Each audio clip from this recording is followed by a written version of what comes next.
Desires will always arise. They're meant to, they're supposed to. We're always going to have desires.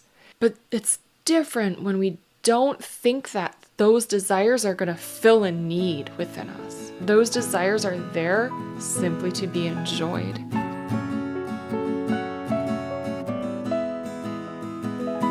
Welcome to The Boundless Heart, the podcast where you learn to set and maintain super awesome, strong boundaries, claim and live your pleasure, which is your power, and allow in equal partnerships. I'm your host, Elsie. Today, I'm going to tell you something that my mother taught me when I was really young, and she taught me this for a whole other purpose, but it's really relevant today, and especially in relationships. It's the difference between want and need. Hang with me. This is incredible. It fills in some gaps from the last solo episode I did about integrity and acting in congruence with that. This is really going to supercharge your partnerships, yourself, so that you're only attracting in relationships that are equal. Let's do this. I'm so excited. My mom tells me that when she talked to my sister and me about the difference between want and need, that was really for my sister because she wanted to buy everything. And I didn't. I was like an angel child, which actually also worried my mom for other reasons. And frankly, that was a good reason to worry because, yeah, I was a good girl. Let's just say that. People pleaser. Yeah, big time until like last year. But hey, when you're free, you're free. And then the rest of the time never even mattered. There is a difference between want and need. Let's look at this. Need. Let's start with need. A need is something that is essential. It's a necessity. It is also subjective. Okay? A lot of people think their desires are needs, which is your want. Okay, so your want means lacking of something. So, like, I want some chocolate. I wouldn't want that chocolate if I was eating the chocolate right now. I would just be enjoying it. So a want is something that you think would fulfill you in some way. We talked about fulfilling needs in my last solo episode about integrity and congruency.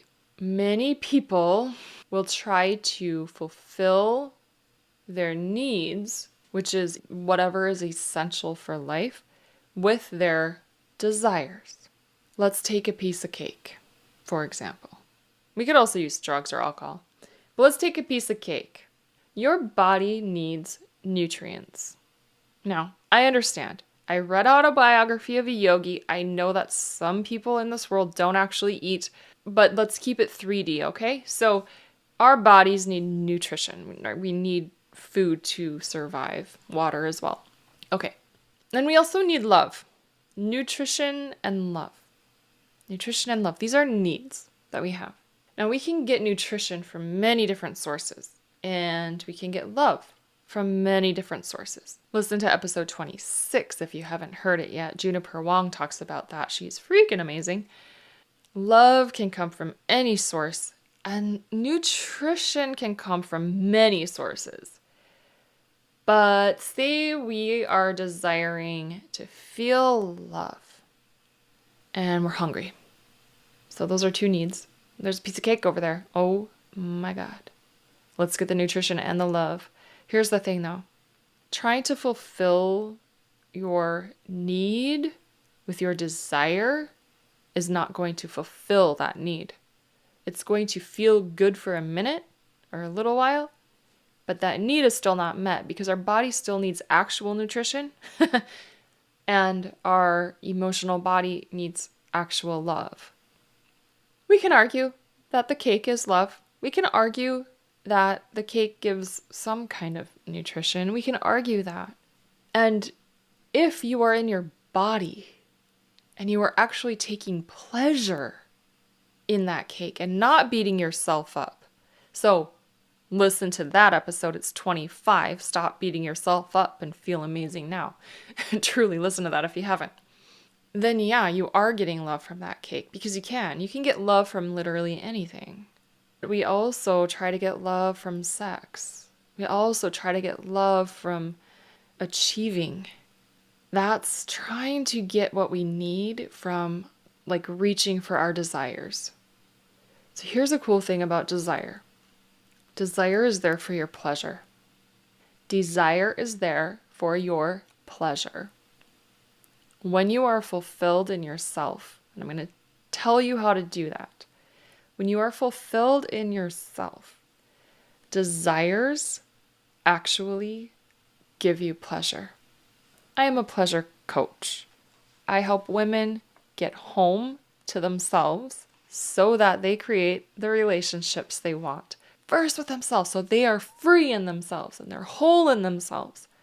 And then if they want a relationship, they want a partnership, they will only accept the partnership that is equal. Because honestly, we've been in the other kind and it's not great.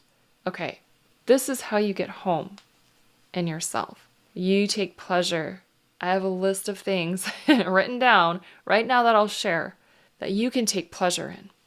You can take pleasure in art. You can take pleasure in your own art or in the art of others.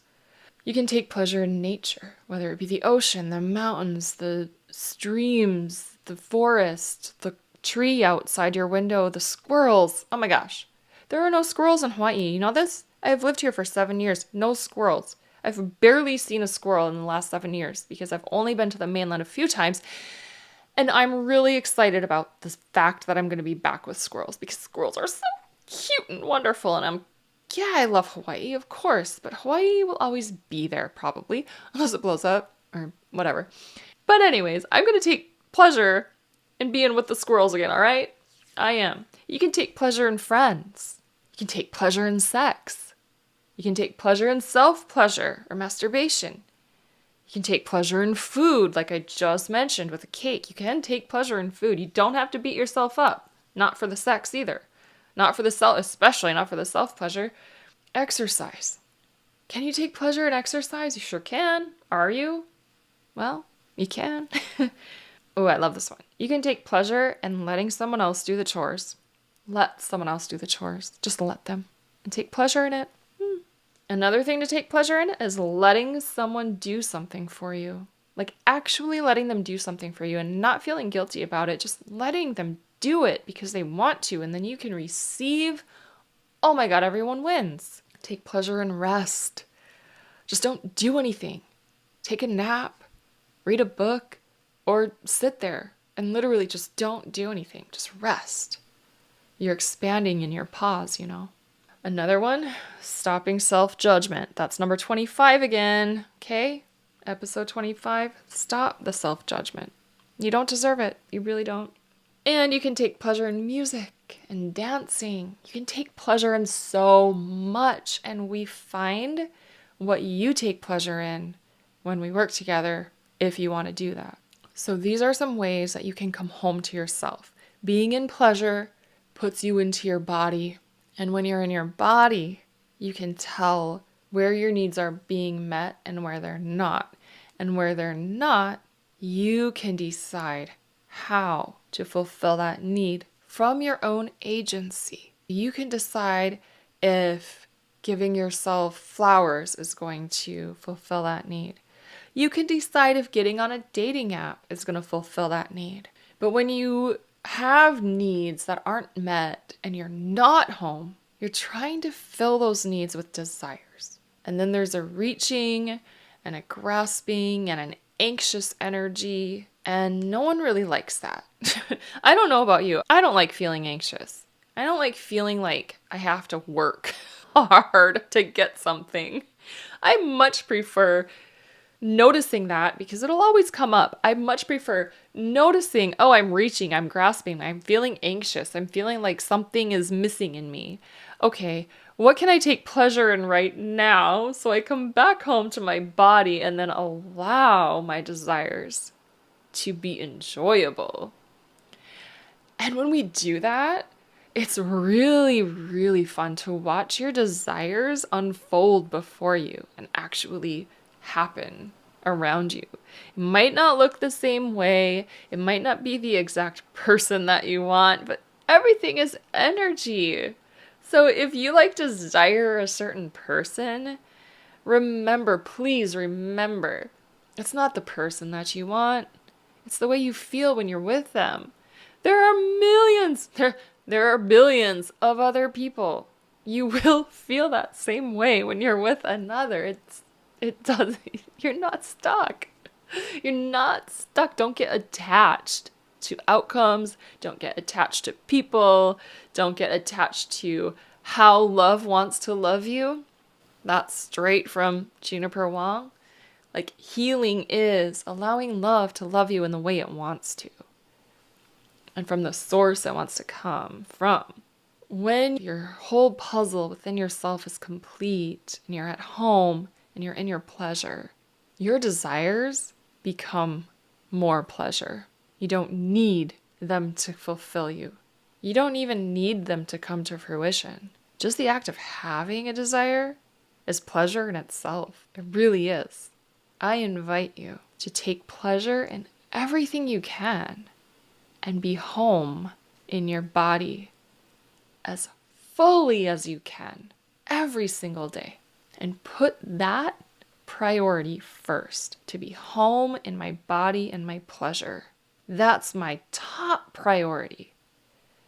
And then any desire that arises, it's not a bad thing. Desires will always arise. They're meant to. They're supposed to. We're always going to have desires. But it's different when we don't think that those desires are going to fill a need within us. That those desires are there simply to be enjoyed, to watch the unfolding of them, to see how we respond, to see what happens when we allow ourselves to open up to having desires. And as I mentioned last time I did a solo episode, when we can speak our desires with no charge, because we don't need our desires, we just desire our desires. It is so freeing. You literally are free. And that's what I want for you. I want you to know the difference between a want and a need. I want you to be able to fill your needs within yourself, which is really the only way you can. And then I would absolutely love to see your desires be a point of pleasure for you. All of them. Fulfilled or not. Unfolding or not. This is manifestation. This is how it works. When your desire is a desire simply for the purpose of being a desire and being enjoyed, that's when life gets incredibly magical and incredibly fun. Incredibly. That's what I desire for you. And if that sounds like the kind of life that you want to live, I am so here for you. And so are all of the members of the Premium Pleasure Coaching Sisterhood, which is part of this podcast. We are all reaching our hands out to lift you higher. Oh my gosh. The transformations happen so quickly. We've even had comments about how quickly people have transformed once they step in. It's like the shift happens with that first transaction. It's $27 for the first month, and it is so worth it. And if you're feeling like you're not resonating with it, totally fine. You can step out anytime. I also work one-on-one with women who are really ready to dive in deep and go right now. If you're feeling like you're at a point where you have to do something, you just have to, and you're not quite sure what, but you know you have to do something to shift, I will work with you. I will see what needs to shift, and we will do it. You will do it. I have seen this time and again. If you'd like to work with me, find me on Instagram at Boundless Heart Pod. That's my handle, at Boundless Heart Pod. And send me a DM. Let's start a conversation. Just a conversation. Let's open it up. You can find my memberships, the VIP community, which helps me keep this podcast going. Thank you so much to my members. And the Premium Pleasure Coaching membership at boundlessheartpod.com/premium. I cannot wait to see you there. Until next time, come home to yourself through pleasure every single day. Understand what you need and what you desire. Take pleasure in all your desires. And don't